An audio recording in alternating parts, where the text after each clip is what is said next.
Actually, this is a trail that left our boarding house. So we had to walk into the city each time that we did. But look at that view. It was a stunning thing. Now, I have to say, this wasn't the shortcut to the city.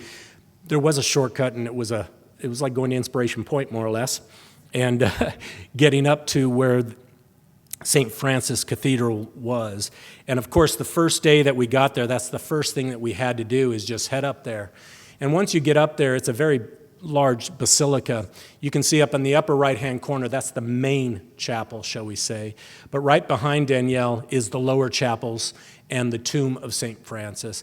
And let me tell you, throngs of pilgrimages are taking place there all the time throughout the year, and that's wonderful to know. So it was a beautiful thing. I didn't know we weren't supposed to take pictures inside the main cathedral, but I got one before I figured that out. So I asked if it was all right to share it. But look at that beautiful blue feeling that comes. It is such a stunning chapel to be in, to pray, to meditate, and again, called that reverent silence from each person that was there.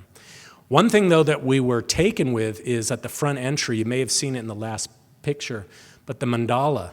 Mandalas have an ancient, wonderful kind of symbolism of the spiritual journey in life, and to see that up there at the archway of the main entrance just kind of called us, and then you would see it on t-shirts and everything, jewelry, but it's a mandala that calls to that space. Now, I share all these little grounding because our unexpected joy that came in here was actually in the gift shop of all things. And I could always tell when Danielle was having a joy experience because she was crying. And let me tell you, she was crying a lot during her trip. I wanted to make sure everything was okay, but it really was. And she's over there reading a children's book of St. Francis, and she's crying. And I'm like, what's going on? And she was reading about St. Francis and a cicada. And you know those little chirping crickets and things. And the story is 30 seconds. It's basically just St. Francis sitting under a tree and hearing the chirping of the cicada up above. And he said, "Oh, brother cicada, you're singing such beautiful praise to our Creator. Why don't you come down and join me?" And the cicada comes floating down to his hand, and together they make beautiful music for all life with God. Now, I'm getting touched up. I know you guys are probably like, "Oh, that's a nice little simple story." But when I was reading that, where St. Francis walked, it was somehow opening a window to this soul.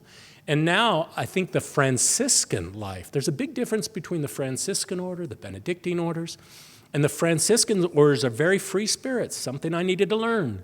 They let the plants kind of grow and foster it. The Benedictines, nope, they cut them down, put them in straight line rows, and both are important.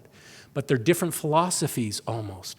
And I was feeling what St. Francis was ushering into the world.